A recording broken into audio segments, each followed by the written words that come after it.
السلام علیکم ان الحمد لله نحمده ونستعينه ونستغفره ونؤمن به ونتوكل عليه ونعوذ بالله من شرور انفسنا ومن سيئات اعمالنا من يهده الله فلا مضل له ومن يضلل فلا هادي له ونشهد ان لا اله الا الله وحده لا شريك له ونشهد ان سيدنا ومولانا محمدا عبده ورسوله ارسله بالحق بشيرا ونذيرا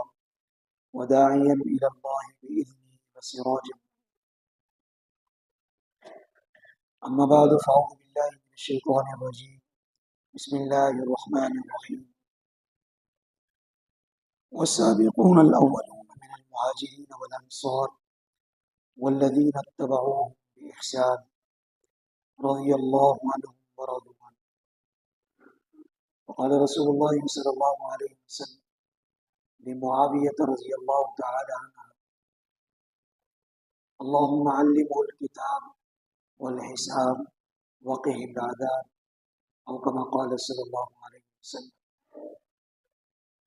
صدق الله مولانا العظيم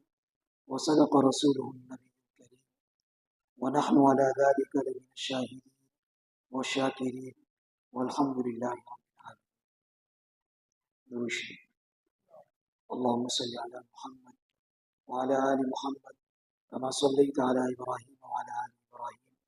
إنك حميد مجيد. اللهم بارك على محمد وعلى آل محمد كما باركت على إبراهيم وعلى آل إبراهيم إنك حميد مجيد. انتہائی واجب الاحترام میرے معزز بزرگوں، دوستوں اور بھائی، اللہ جل شانہ کا بڑا فضل اور احسان کہ رب العزت کی ذات نے ہم سب کو دین اسلام جیسی عظیم دولت عطا فرمائی. اللہ رب العزت کی ذات نے یہ نسبت محمدی عطا فرمائی ہے، اتنی بڑی نسبت جس کے بارے میں اللہ تعالیٰ سے انبیاء کرام نے پڑھی. اللہ رب العزت کی ذات نے ایسی مبارک عظیم نسبت ہم سب کو عطا فرمائی، وہ بھی بغیر مانگے. پیغمبر صلی اللہ علیہ وسلم کی ولادت کا سعادت جس معاشرے میں ہوئی، عرب کا ایسا معاشرہ جہاں بیٹیوں کو زندہ کو کر دیا جاتا اور جہاں پر معمولی باتوں پر 40 سال تک لڑائی کی گئی. اللہ رب العزت کی ذات نے ایسے معاشرے میں جناب رسول اللہ صلی اللہ علیہ وسلم کو بھیجا اور انہوں نے اس طرح محنت فرمائی، ایسے لوگ تیار فرمائے جنہوں نے پوری دنیا میں اسلام کی نعمت کو، اس اسلام کی محنت کو کیا. پیغمبر صلی اللہ علیہ وسلم نے ایک حدیث مبارکہ میں ارشاد فرمایا کہ ان اللہ تبارک و تعالی اختارنی واختار بی اصحابہ. اللہ رب العزت کی ذات نے تمام انسانوں میں سے مجھے منتخب کیا اور اس کے بعد اللہ رب العزت کی ذات نے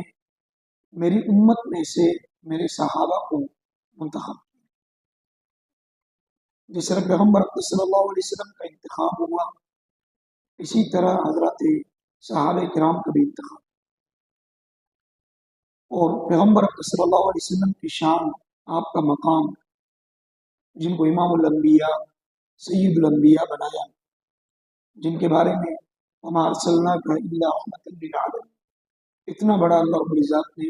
اعزاز عطا فرمایا. اور سب سے بڑا جو اعزاز تھا وہ خاتم النبیین کا اعزاز تھا. اللہ رب العزت کی ذات نے جناب رسول اللہ صلی اللہ علیہ وسلم کو خاتم النبیین بنایا. آپ علیہ السلام نے حدیث میں ارشاد فرمایا کہ سیکون فی امتی 30 کذابون دجالون کلہم یزعم انہ نبی، کہ میرے بعد میری امت میں ایسے 30 جھوٹے لوگ پیدا ہوں گے جو یہ دعویٰ تو کریں گے کہ ہم نبی ہیں، لیکن یاد رکھنا انا خاتم النبی لا نبی بعدی، مجھے اللہ رب العزت نے آخری نبی بنایا، میرے بعد اب کوئی نبی نہیں آیا۔ اللہ رب العزت نے نبوت کے سلسلے کو جناب رسول اللہ صلی اللہ علیہ وسلم پر ختم کر دیا، اور جس طرح پیغمبر اکرم صلی اللہ علیہ وسلم آخری نبی ہے، حضور کے بعد اب کوئی نبی نہیں آئے گا، اللہ رب العزت نے قیامت تک کی امت کے لیے ایسا انتظام فرمایا، قرآن مجید کی صورت میں ایک ہدایت کی کتاب ایسی عطا فرمائی جو قیامت تک کے آنے والے آخری انسان کے لیے اس میں رہنمائی اور ہدایت موجود ہے۔ اور اس سے بڑھ کر اللہ رب العزت نے ایک اور انتظام فرمایا کہ قرآن مجید کی حفاظت کا ذمہ اللہ رب العزت نے لیا۔ اس سے پہلے جتنی بھی آسمانی کتابیں آئیں، توریت، انجیل اور زبور، ان کی کسی بھی کتاب کی حفاظت کی ذمہ داری اللہ رب العزت نے خود نہیں لی، اور پھر اس سے بڑھ کر اللہ رب العزت نے حفاظت کی ذمہ داری کے ساتھ ایک سلسلہ یہ جاری فرمایا کہ قرآن مجید کو اتنا آسان اور عام فرما دیا کہ امت کے 5 سال کے بچے سے لے کر 100 سال کے بڑی عمر کے فرق تک اگر کوئی اس قرآن کو یاد کرنا چاہے، اللہ نے اس کی زبان پر قرآن کو جاری کیا۔ اور پھر اللہ رب العزت نے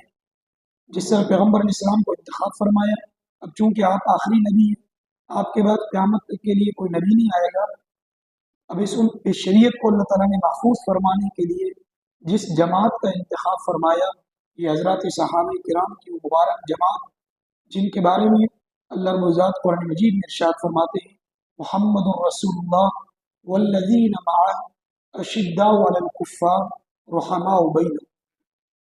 جن کی صفات اللہ تعالیٰ نے قرآن میں بیان اور جن کے بارے میں اللہ نے فرمایا اولئک الذین امتحن اللہ قلوبهم للتقوی، یہ وہ جماعت جن کو اللہ رب العزت نے آزمایا اور ان کے ایمان کو اس طرح پایا کہ ان کے ایمان کی گواہی اللہ رب العزت نے قرآن مجید میں دی، اور امت کو نمونے کے طور پر ارشاد فرمایا فَإِنْ آمَنُوا بِمِثْلِ مَا آمَنْتُمْ بِهِ فَقَدِ اهْتَدَوْا۔ اب پیغمبر علیہ السلام کے بعد، حضور کے جانے کے بعد، اگر کوئی اپنا ایمان پختہ کرنا چاہتا ہے، اپنے ایمان کو جانچنا چاہتا ہے، تو حضرات صحابہ کرام کی زندگی اور ان کا ایمان یہ معیار ہے امت کے لیے۔ اگر کوئی اپنے آپ کو ایمان والا کہلوانا چاہتا ہے تو حضرات صحابہ کرام کی طرح ایمان لائے اور ان کی طرف فرما برداری اور اطاعت کر کے دیکھا۔ جو آیت میں نے آپ کے سامنے پڑھی، اللہ رب العزت نے اس آیت مبارکہ میں والسابقون الاولون من المہاجرین والانصار کہ صحابہ کرام میں بھی کچھ درجات ہیں۔ ایک وہ صحابہ جو سب سے پہلے اسلام قبول کرنے والے، والسابقون الاولون، سب سے پہلے جنہوں نے اسلام کو قبول کیا، اور ان میں سے بھی سیدنا صدیق اکبر رضی اللہ تعالیٰ عنہ وہ پہلے وہ شخص ہیں جنہوں نے سب سے پہلے پیغمبر صلی اللہ علیہ وسلم کی نبوت کی گواہی، اور پھر اس کے بعد فرمایا والمہاجرین والانصار، ایک تو اسلام میں سب سے پہلے سبقت کرنے والے، ان کا سب سے اعلیٰ مقام، پھر اس کے بعد جو ہجرت کرنے والے صحابہ ہیں ان کا بھی دوسرے نمبر پہ ان کا مقام، اور پھر اس کے بعد صحابہ میں انصار صحابہ کا مقام۔ انصار وہ صحابہ کرام جو مدینہ منورہ میں پیغمبر اکرم صلی اللہ علیہ وسلم جب مکہ سے ہجرت فرما کر مدینہ منورہ تشریف لائے، انہوں نے نہ صرف اسلام قبول کیا بلکہ اپنے گھروں کے دروازوں کو کھول دیا، اپنی زمینوں کو اور جائیدادوں کو انہوں نے مسلمانوں کے لیے تقسیم کی۔ اس طرح انہوں نے نصرت فرمائی، اللہ کو ان کی نصرت اتنی پسند آئی کہ اللہ رب العزت نے اس جماعت کو انصار کی جماعت قرار دیا۔ یہ وہ جماعت جنہوں نے پیغمبر اکرم صلی اللہ علیہ وسلم کی مدد کی، حضور کی مدد کرنے والے لوگ، کتنی بڑی سعادت اور کتنا بڑا یہ اعزاز اللہ تعالیٰ نے مدینہ کے لوگوں کو عطا فرمایا۔ یہ انصار رسول ہے، پیغمبر کی مدد کرنے والے اور مسلمانوں کی مدد کرنے والے۔ اور پھر اس کے بعد فرمایا والذین اتبعوہم بإحسان، ان دو جماعتوں کے بعد جو صحابہ کرام ان دونوں جماعتوں کی پیروی اور نقش قدم پر چلے، جو بعد میں مسلمان ہوئے، ان تمام صحابہ کے بارے میں اللہ تعالیٰ نے نتیجے کا اعلان فرمایا کہ رضی اللہ عنہم ورضوا، اللہ ان سے راضی ہے اور یہ اللہ سے راضی ہیں، تجری من تحتها الانہار، ان کو اللہ ایسی جنت عطا فرمائیں گے جس کے نیچے نہریں ہوں گی، اور اللہ فرماتے ہیں ذالک هو الفوز العظیم، دنیا میں اللہ تعالیٰ ان کو اتنی بڑی کامیابی کا یہ سرٹیفکیٹ اور یہ اعزاز دے۔ آج کا جو چونکہ رجب المرجب کا یہ مبارک مہینہ اس مہینے کی آج 23 تاریخ ہے، گزشتہ کل جو 22 رجب المرجب تھی، اس 22 رجب المرجب کی تاریخ میں ایک بہت بڑی اسلامی شخصیت، صحابہ میں جن کا بڑا مقام ہے، مسلمانوں کے جن کو خال المؤمنین، مسلمانوں کے ماموں کہا جاتا ہے، اور پیغمبر اکرم صلی اللہ علیہ وسلم کے برادر نسبتی، حضور کی وحی کے لکھنے والے جرنیل اسلام سیدنا امیر معاویہ رضی اللہ تعالیٰ عنہ کا یوم وفات، جن کے بارے میں یعنی امت کے اندر بعض صحابہ میں ایسی شخصیات ہیں جن کے بارے میں تاریخ کے اندر ایسی جھوٹے واقعات اور قصے شامل کیے گئے، اور جن کی شان کو گھٹانے کے لیے مختلف قسم کے جھوٹی من گھڑت کہانیاں پیش کر کے امت کے ذہنوں کو مجروح کیا گیا۔ تو ضروری ہے کہ ایسے افراد، ایسے صحابہ کی وہ شخصیات جن کے بارے میں تاریخ کے اندر من گھڑت واقعات پیش ہوئے، ہم قرآن و حدیث کی روشنی میں ان صحابہ کرام کے فضائل اور ان کی شان کو دیکھیں کہ اللہ کے یہاں ان کا کیسا مقام ہے۔ سیدنا امیر معاویہ رضی اللہ تعالیٰ عنہ یہ بعثت نبوی سے 5 سال پہلے پیدا ہوئے، یعنی حضور اکرم صلی اللہ علیہ وسلم کو جو نبوت ملی ہے 40 سال کی عمر، آپ علیہ السلام کی نبوت سے اعلان سے 5 سال قبل مکے میں پیدا ہوئی، اور جس گھر میں پیدا ہوئے یہ مکہ کے سردار کا گھر ہے، سیدنا ابو سفیان رضی اللہ تعالیٰ عنہ، اور یہ بنو امیہ خاندان سے تقریباً 5 پشتوں کے بعد ان کا نسب جناب رسول اللہ صلی اللہ علیہ وسلم کے نسب سے جا کے ملتا۔ سیدنا امیر معاویہ رضی اللہ تعالیٰ عنہ یعنی ابو سفیان کا یہ وہ گھرانہ ہے، اسلام کے ابتدائی جو دشمن لوگ ہیں جنہوں نے پیغمبر صلی اللہ علیہ وسلم کی جو آپ نے مکہ سے ہجرت فرمائی مدینہ منورہ، ان میں عرب کے بڑے سردار جو شامل تھے، ان سرداروں میں کبیر ابو سفیان بھی تھے، لیکن اللہ رب العزت نے کس طرح اسلام کی توفیق دی۔ غزوہ بدر کے موقع پر جو بدر کا معرکہ پیش آیا، جناب رسول اللہ صلی اللہ علیہ وسلم مدینہ منورہ سے نکلے ہیں، مکے والوں کا جو قافلہ شام سے آ رہا تھا، پیغمبر صلی اللہ علیہ وسلم کا ارادہ یہ تھا کہ اس قافلے کو واپس مکہ سلامت نہیں جانے دیں، اس قافلے والوں کو ان سے جو سامان ہے یہ ان سے لینا ہے۔ وجہ یہ کہ اگر یہ مکہ پہنچ گئے تو یہ مسلمانوں کے خلاف سازشیں کریں گے اور اس آمدن سے اپنی معیشت کو مضبوط کر کے مدینہ منورہ پر حملہ کریں گے۔ لیکن ابو سفیان اسی قافلے کی سرپرستی کر رہے تھے، اس قافلے کو ایک دوسرے راستے سے لے کر نکل گئے، اور ابو جہل کی قیادت میں مکہ کے لوگ مدینہ منورہ کے قریب تقریباً 160 کلومیٹر کی دور جگہ مدینہ سے بدر کا وہ مقام جہاں پر اسلام کا سب سے پہلا معرکہ، اور پھر غزوہ احد، یہ جو احد کا غزوہ پیش آیا سن 3 ہجری میں، اس کی قیادت کرنے والے ابو سفیان، لیکن اس جنگ کے اندر امیر معاویہ رضی اللہ تعالیٰ شریک نہیں ہوئے، حالانکہ ان کے بیٹے ہیں اور بڑے بہادر صحابی ہیں، اس وقت مسلمان بھی نہیں ہوئے تھے لیکن وہ شریک نہیں ہوئے۔ ان کی جو اسلام کا واقعہ ہے خود وہ ارشاد فرماتے ہیں کہ عمرۃ القضاء کے موقع پر، یعنی صلح حدیبیہ، یہ سن 6 ہجری میں ایک صلح ہوئی مسلمانوں کے اور مکہ کے کافروں کے درمیان، جب آپ علیہ السلام مدینہ منورہ سے عمرے کی نیت سے مکہ کے قریب پہنچے حدیبیہ کے مقام پر، تو اس سال تو پیغمبر علیہ السلام کو مکہ کے لوگوں نے عمرہ کرنے نہیں دیا، اور آپ علیہ السلام سے ایک معاہدہ ہوا کہ آپ اگلے سال عمرہ کرنے آئیں، تو آپ علیہ السلام نے پھر اس عمرے کو قضا کیا۔ اگلے سال جب عمرے کے لیے تشریف لائے، امیر معاویہ رضی اللہ عنہ فرماتے کہ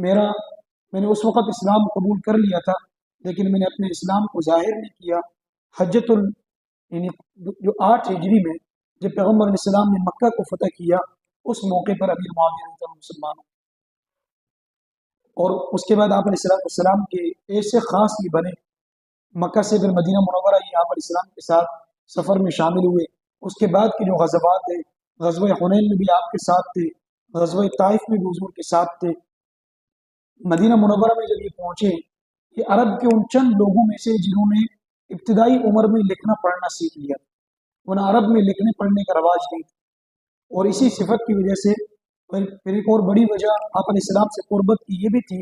ان کی جو بہن ہے ام حبیبہ رضی اللہ تعالیٰ عنہ، جن کا نام رملہ تھا، وہ پیغمبر علیہ السلام کے نکاح میں تھی، تو برادر نسبتی تھے، آپ علیہ السلام کے اس نسبت سے اور لکھنا پڑھنا جانتے تھے۔ آپ علیہ السلام کا ان پر اتنا اعتماد تھا کہ آپ نے ان کو قرآن کے خاص کاتبین میں شامل کیا۔ آپ پر جب بھی وحی اترتی تھی، آپ زید بن ثابت رضی اللہ تعالیٰ عنہ اور حضرت امیر معاویہ کو بلاتے تھے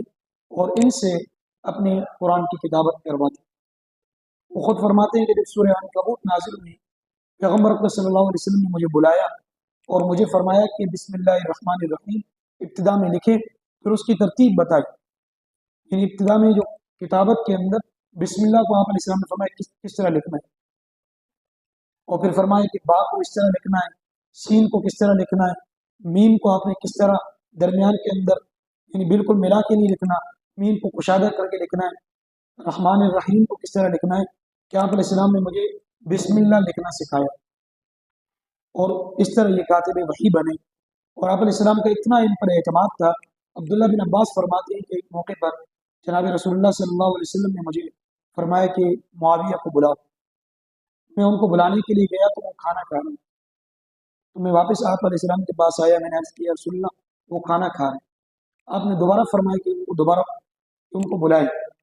دوبارہ میں گیا، وہ کھانے میں مصروف تھے، میں دوبارہ آپ علیہ السلام کے پاس آیا، آپ علیہ السلام نے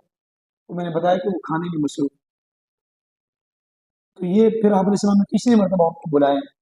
یہ بلانا عبداللہ بن عباس فرماتے آپ علیہ السلام کے اعتماد کو ظاہر کرتا تھا کہ ایسا کوئی ضروری کام جو آپ ان کے حوالے کرنا چاہتے تھے کسی اور سے یہ کروانا نہیں چاہتے، اس لیے ان کا انتظار فرما۔ اور پیغمبر اکرم صلی اللہ علیہ وسلم کی ذات اقدس نے ایک موقع پر آپ مدینہ سے باہر نکلی، نماز کا وقت ہوا، آپ وضو کے لیے پانی کو دیکھ رہے تھے، تو ابی معاویہ رضی اللہ تعالیٰ آپ کے لیے لوٹا بھر کے لائے پانی۔ آپ نے وضو فرمایا، اور وضو فرماتے ہوئے آپ نے معاویہ رضی اللہ عنہ کو فرمایا کہ اللہ رب العزت کی ذات اگر آپ کو حکومت اور سلطنت دے تو لوگوں کے ساتھ نیک لوگوں کے ساتھ نیکی کا سلوک کرنا، لوگوں کے ساتھ انصاف کا معاملہ کرنا۔ معاویہ رضی اللہ عنہ فرماتے ہیں کہ یہ حدیث سن کے مجھے اسی وقت ہی یقین ہو گیا تھا کہ اللہ رب العزت کی ذات ضرور مجھے حکومت اور امارت عطا فرمائیں گی، کہ آپ علیہ السلام نے یہ پیش گوئی فرما دی۔ اور آپ علیہ السلام نے ان کے لیے دعا فرمائی، اللہم علمہ الکتاب والحساب وقہ العذاب، کہ اللہ ان کو حساب و کتاب کا علم عطا فرما اور عذاب سے ان کی حفاظت فرما۔ اور ایک اور موقع پر فرمایا اللہم اجعلہ ہادیا مہدیا واہد بھی، کہ اللہ اس کو ہادی بھی بنا، مہدی بھی بنا، اور اس سے لوگوں کو ہدایت یافتہ فرما۔ یہ امیر معاویہ رضی اللہ عنہ جو خال المؤمنین کاتب وحی رضی اللہ تعالیٰ عنہ۔ اور پیغمبر اکرم صلی اللہ علیہ وسلم کی ذات اقدس نے ایک موقع پر ارشاد فرمایا کہ اول جیش من امتی یغزون البحر، میری امت کا وہ لشکر، سب سے پہلا لشکر جو سمندر میں جہاد کی نیت سے جائے گا، قد اوجب، اللہ رب العزت کی ذات اس لشکر کے لوگوں کے لیے جنت کو واجب کر دی۔ وہاں پر ایک صحابیہ حضرت ام حرام رضی اللہ تعالیٰ عنہ، وہ یہ حدیث سن رہی تھی، انہوں نے حضور سے عرض کیا کہ یا رسول اللہ میں اس لشکر میں موجود ہوں گی؟ آپ نے فرمایا کہ ہاں، آپ اس لشکر میں شریک۔ اور اللہ رب الذات نے یہ اعزاز سیدنا امیر معاویہ رضی اللہ تعالیٰ عنہ کو عطا فرمایا۔ حضرت عمر رضی اللہ تعالیٰ عنہ کے زمانہ خلافت کا آخر زمانہ تھا، یا عثمان رضی اللہ تعالیٰ عنہ کا ابتدائی زمانہ، انہوں نے سب سے پہلا مسلمانوں کا بحری فوج، جس کو نیوی فوج کہیں، یہ تیار کی، اور سب سے پہلے امیر خود بنے، اور اپنی قیادت کے اندر انہوں نے بحری سفر کیا جہاد کی نیت سے، اور یہ مسلمانوں کی پہلی فوج بنی۔ گویا کہ مسلمانوں کی نیوی فوج کی جو بنیاد ہے وہ امیر معاویہ رضی اللہ تعالیٰ نے رکھی، اور پیچھے پیغمبر اکرم صلی اللہ علیہ وسلم کی وہ خوشخبری موجود، فرمایا کہ میری امت کے سب پہلا وہ لشکر جو بحری سفر کرے گا جہاد کی نیت سے، اللہ ان کے لیے جنت کو واجب کر دیں گے۔ اس لشکر کے جو امیر ہیں وہ امیر معاویہ رضی اللہ تعالیٰ، یہ ان کے لیے اتنی بڑی سعادت اور اتنی بڑی جنت کی گواہی حضور اکرم صلی اللہ علیہ وسلم کی زبانی موجود۔ اور پھر حضرات صحابہ کرام کے جو عمومی فضائل، پیغمبر اکرم صلی اللہ علیہ وسلم نے ایک حدیث میں فرمایا، یہی جو حدیث میں نے پڑھی کہ پیغمبر صلی اللہ علیہ وسلم نے فرمایا کہ اللہ نے مجھے میرا انتخاب فرمایا، ان اللہ تبارک و تعالی اختارنی واختار بی اصحابا، میرے صحابہ کو منتخب فرمایا، اور پھر فرمایا کہ پھر ان صحابہ کو اللہ رب الذات نے مختلف درجات اور مناصب عطا فرمائے۔ جو میرے ان صحابہ کو برا بلا کہے گا، جو ان کے بارے میں لعن و تشنیع کی زبان اختیار کرے گا، لعنت اللہ علیہ والملائکۃ والناس اجمعین، اللہ کی بھی ان پر لعنت، فرشتوں کی بھی ان پر لعنت، اور تمام مسلمانوں کی ان لوگوں پر لعنت ہو جو میرے صحابہ کو میرے بعد میں برا بنا۔ اور پیغمبر صلی اللہ علیہ وسلم نے صحابہ کے بارے میں خاص وصیت فرمائی کہ اللہ فی اصحابی لا تتخذوا من بعدی غرضا، کہ میں اپنے صحابہ کے بارے میں آپ کو وصیت کرتا ہوں کہ میرے بعد ان کو نشانہ نہیں بنانا، میرے بعد ان کے بارے میں کوئی اس طرح کی بات نہیں کرنا۔ یہ پیغمبر کی وصیت تھی۔ اولیاء کے امام سیدنا عبد القادر جیلانی رحمۃ اللہ علیہ، ان سے کسی نے امیر معاویہ رضی اللہ تعالیٰ عنہ کے بارے میں فرمایا، کیونکہ ان کے بارے میں ایک وجہ یہ بھی ہے کہ پیغمبر اقدس صلی اللہ علیہ وسلم کے بعد جو خلافت علی منہاج النبوت تھی، حضور کے بعد پہلے خلیفہ سیدنا ابو بکر بنے، ان کی خلافت 2.5 سال رہی۔ اس کے بعد حضرت عمر رضی اللہ تعالیٰ عنہ بنے، تقریباً 10 سال ان کی خلافت، پھر حضرت عثمان رضی اللہ تعالیٰ عنہ 12 سال ان کی خلافت، اور اس طرح اس کے بعد حضرت علی رضی اللہ تعالیٰ عنہ کی خلافت، اور پھر آخر میں حضرت امام حسن رضی اللہ تعالیٰ عنہ کی 6 مہینے کی خلافت۔ یہ تقریباً 30 سال کی خلافت کا زمانہ بن گیا۔ حضرت حسن رضی اللہ تعالیٰ عنہ، امیر معاویہ حضرت علی رضی اللہ تعالیٰ عنہ کے درمیان بعض چیزوں پر اختلاف ہوا، اور بعض مورخین نے انہی اختلافات کو بنیاد بنا کر کے من گھڑت واقعات حضرات صحابہ کرام کے بارے میں بیان کیے اور امت کے ذہنوں کو مجروح کیا۔ تو سیدنا عبد القادر جیلانی رحمۃ اللہ علیہ سے جب ان کے مشاجرات کے بارے میں پوچھا گیا کہ صحابہ کے آپس میں اختلاف تھے، ان اختلافات کے بارے میں آپ کیا کہتے؟ تو انہوں نے فرمایا کہ آپ حضرات صحابہ کرام کی ایمان کی اور عدل کی گواہی مجھ سے لیتے ہیں، عبد القادر سے لیتے ہیں، میرا کیا مقام ہے؟ فرمایا صحابہ کرام کا مقام تو وہ مقام ہم بیان نہیں کر سکتے۔ صحابہ کرام نے جن گھوڑوں پر بیٹھ کر کے جہاد کیا، ان گھوڑوں کی بھی میں مثال نہیں دے سکتا، ان گھوڑوں کی ناک کے اندر جو دز اور مٹی گئی ہے، میں اس مٹی کی مقام تک بھی نہیں پہنچ سکتا، اور میں صحابہ کرام کے بارے میں بیٹھ کر کے فیصلہ کروں کہ کون ان پر حق پر تھا، اور ان کے بارے میں فیصلہ کروں کہ یہ غلط تھا اور یہ صحیح تھا۔ کئی صحابہ کرام، عبداللہ بن مسعود رضی اللہ تعالیٰ عنہ، عبداللہ بن عباس، ان کی کئی وصیتیں موجود ہیں کہ پیغمبر کے صحابہ کے بارے میں آپ رائے قائم نہیں کرتے۔ علماء بھی فرماتے ہیں کہ قیامت میں آپ سے صحابہ کرام کے ایمان کے بارے میں نہیں پوچھا جائے گا، آپ سے یہ سوال ضرور ہوگا کہ جب اللہ تعالیٰ نے قرآن میں ان کے بارے میں رضی اللہ عنہ مرض کا سرٹیفکیٹ دے دیا، تو آپ کون تھے، آپ کے اعمال کیا ہیں کہ آپ میرے صحابہ کے بارے میں، وہ لوگ جو حضور کے قریب تھے، حضور کے ساتھ انہیں جہاد کیا، جن نے اپنی زندگیاں دین پر لگائیں، قیامت تک کے لیے امت کے پاس قرآن و حدیث کی صورت میں دین پہنچا، آپ ان کے ایمان کے بارے میں فیصلہ کرنے والے۔ یہ بہت بڑے میرے دوستوں مقام ہے، اس سے بچنا چاہیے۔ امیر معاویہ رضی اللہ تعالیٰ عنہ، جن کے بارے میں تاریخ میں بہت ساری من گھڑت باتیں پیش ہوئی، میں نے آپ علیہ السلام کی حدیث آپ کے سامنے بیان فرمائی، حضور نے ان کے لیے جنت کی خوشخبری دی۔ ہاں، صحابہ کرام کا آپس میں اگر کہ اختلاف تھا، سیدنا علی رضی اللہ تعالیٰ عنہ میں ایک حدیث موجود ہے، سیدنا علی رضی اللہ تعالیٰ عنہ سے پوچھا گیا تو آپ رضی اللہ تعالیٰ نے فرمایا کہ حضرت امیر معاویہ کے بارے میں آپ کوئی زبان دراز نہ کرنا، اگر آپ نے ان کو کھو دیا تو میں دیکھ رہا ہوں کہ لوگوں کے سر پر سلامت نہیں رہے، اور یہ بھی فرمایا کہ میرے بعد ان کی عمارت میں اختلاف نہ کرنا، اگر وہ مسلمانوں کے خلیفہ بن جائیں تو آپ لوگ اس کی اطاعت کرنا۔ یہی وجہ ہے کہ امام حسن رضی اللہ تعالیٰ عنہ نے حضرت علی رضی اللہ تعالیٰ عنہ کے جانے کے 6 مہینے بعد اپنے عمارت کے عہدے سے استعفیٰ دیا، اور امیر معاویہ رضی اللہ تعالیٰ عنہ کو اپنا عہدہ پیش کیا، آج کے بعد آپ مسلمانوں کے خلیفہ بنے۔